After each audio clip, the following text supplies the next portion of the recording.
Everyone, so welcome back to my YouTube channel. हाँ, जानती हूँ बहुत समय से वीडियो नहीं आ रही थी। थोड़ा सा इधर उधर की प्रॉब्लम्स कह सकते हो आप, शिफ्टिंग कह सकते हो, बहुत सारी ऐसी स्टेजेस आ गई थी कि इसमें टाइम नहीं दे पा रही थी। बट मैंने सोचा क्यों ना जो अपना एक्सपीरियंस है, जो मेरे साथ हुआ, या फिर आप कह सकते हो कि बहुत सारे ऐसे सिचुएशंस होती हैं जहाँ पे हम सबको करवानी पड़ती है सी सेक्शन। तो आज हम बात करेंगे कब और किन स्थितियों में महिलाओं को सी सेक्शन डिलीवरी के लिए डॉक्टर जो है ऑप्ट करवाने के लिए कहते हैं। तो सबसे पहले जान लेते हैं सी सेक्शन डिलीवरी होती क्या है। तो देखो, आप सब जानते होंगे प्राकृतिक रूप से जब बच्चा पैदा होता है वर्जाइना के थ्रू होता है, जिसको हम नॉर्मल डिलीवरी कहते हैं। वहीं अब मैं बात करूं कि आपके जो पेट है, स्टमक है, उस पर एक डॉक्टर चीरा मारते हैं, आप मतलब कट मारते हैं, और उसके थ्रू बच्चा जो है निकाला जाता है, जिसे C section delivery, caesarean delivery भी कहा जाता है। तो बहुत सारी, जैसे आजकल आप जानती होगी कि जिससे भी आप पूछो वो कहते हैं हमारे सी सेक्शन हुआ है, सी सेक्शन डिलीवरी हुई है। तो क्या इसके पीछे डॉक्टर का कोई बेनिफिट होता है कि डॉक्टर आपको डायरेक्ट सी सेक्शन डिलीवरी के लिए कह देते हैं, या फिर आप, कई महिलाएं खुद करवाना चाहती हैं, बट इसके अलावा भी कई ऐसी स्थितियां होती हैं जिसमें महिलाओं की सी सेक्शन डिलीवरी ही करनी पड़ती है। तो आज वीडियो में हम जानेंगे ऐसी ऐसी क्या स्थितियां हैं जिनमें जिनसे आपको पता लग सकता है कि आपके जो है डॉक्टर अगर सी सेक्शन के लिए कह रहे हैं तो ऑब्वियस सी बात है आपको करवा लेनी चाहिए, क्योंकि हम बच्चे के बारे में रिस्क नहीं ले सकते। तो वन बाय वन इस टॉपिक पे बात करेंगे। तो चलिए लेट्स स्टार्ट द टॉपिक। तो गाइस, सबसे पहले अगर मैं बात करूं तो वो है प्रसव पीड़ा का ना होना, जैसे लेबर पेन का ना होना।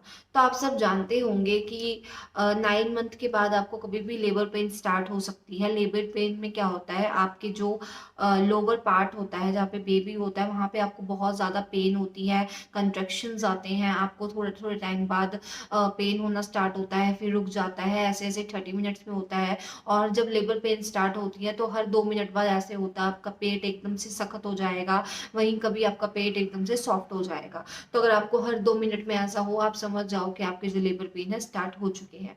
तो कई महिलाओं को जो है लेबर पेन नहीं आता, आपका टाइम भी निकल जाएगा, आपकी वजाइना है वो प्रॉपरली ओपन नहीं होगी, जो कि 10 सेंटीमीटर तक होनी चाहिए। उसके बाद मैं बात करूं तो बच्चे की पोजीशन पे भी लेबर पेन बहुत ज्यादा इफेक्ट करती है। बच्चा जो होता है, कभी कभार क्या होता है, टाइम निकल जाता है पूरा, और बच्चे की पोजीशन होती है वो हेड डाउन पोजीशन में नहीं आ पाती, जिसमें बच्चा अपना सर जो है बच्चेदानी में नहीं फंसा पाता और नॉर्मल डिलीवरी नहीं हो पाती।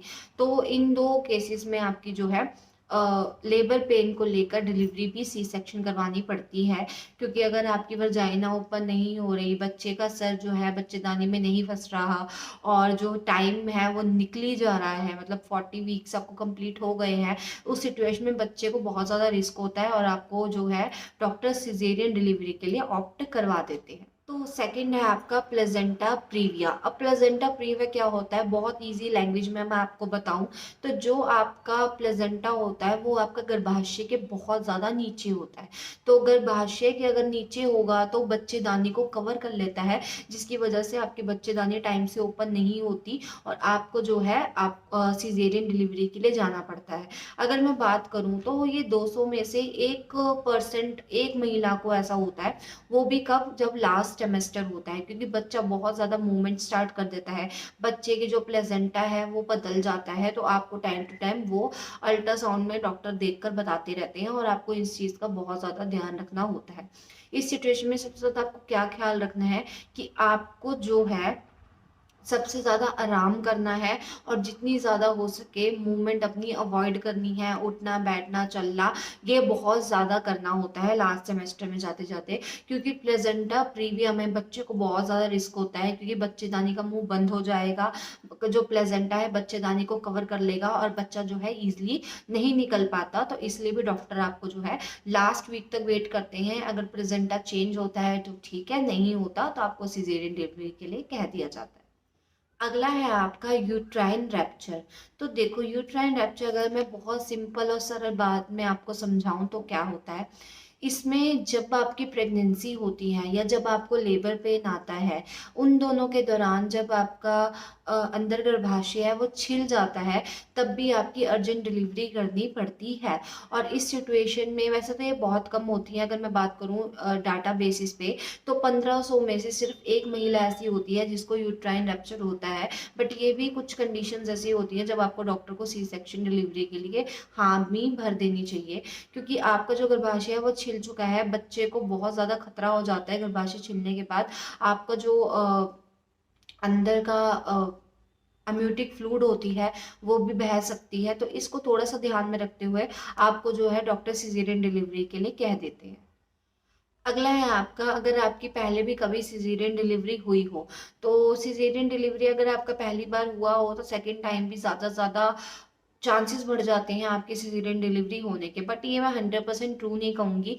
कभी कभार क्या होता है, आपकी पहले सिजेरियन हुई होती है बट बाद में आपकी जो है वो नॉर्मल डिलीवरी भी हो जाती है, तो ऐसा कुछ नहीं है। बट सबसे मेन केसेस कब आते हैं, जब आपकी ट्विन प्रेगनेंसी हो, आपका यूट्राइन रैप्चर हो गया हो, या फिर बच्चे की पोजीशन ठीक ना हो। अगर आपके इन तीनों में से कोई भी इशू आता है तो चांसेस बढ़ जाते हैं कि आपकी सेकेंड टाइम भी सिजेरियन डिलीवरी ही होगी। और ट्विन डिलीवरी में तो ऑफ कोर्स आपकी होगी ही सिजेरियन, क्योंकि ट्विन डिलीवरी में बच्चे को 1 बाय 1 इतना कम चांसेस होते हैं कि वो नॉर्मल डिलीवरी के लिए ऑप्ट कर सकता है। इसलिए आपकी सिजेरियन डिलीवरी पहले से ही आपको पता होती है, और डॉक्टर आपको परमानेंटली एक बच्चे का जब लंग डेवलप हो जाता है जो 37 वीक के बाद हो जाता है, उस टाइम आपको डॉक्टर कह देते हैं कि आप अब जो है वो सिजेरियन डिलीवरी के लिए आ सकते हो। लास्ट अगर मैं बात करूँ तो वो है स्वास्थ्य समस्या। तो देखो, सबसे ज़्यादा मेन होती है आपको आपका हेल्थी होना प्रेगनेंसी में। बहुत सारे लोगों के मन में ख्याल गूंजते हैं कि मेरा लड़का होगा या लड़की होगी। देखो, इस सिचुएशन में आपको जो है अपने आप को एक साइड रख देना चाहिए और अपनी हेल्थ को सबसे ज़्यादा फोकस करना चाहिए, क्योंकि आपकी हेल्थ के ऊपर टिकी है आपकी सिजेरियन और नॉर्मल डिलीवरी। अगर आपको HIV होता है, या आपको हार्ट डिसीज़ है, डायबिटीज़ है, और ऐसी कोई भी हेल्थ रिलेटेड इशू है, हाई ब्लड प्रेशर है, तब भी आपको डॉक्टर जो है वो सिजेरियन डिलीवरी के लिए कह देंगे। क्योंकि इस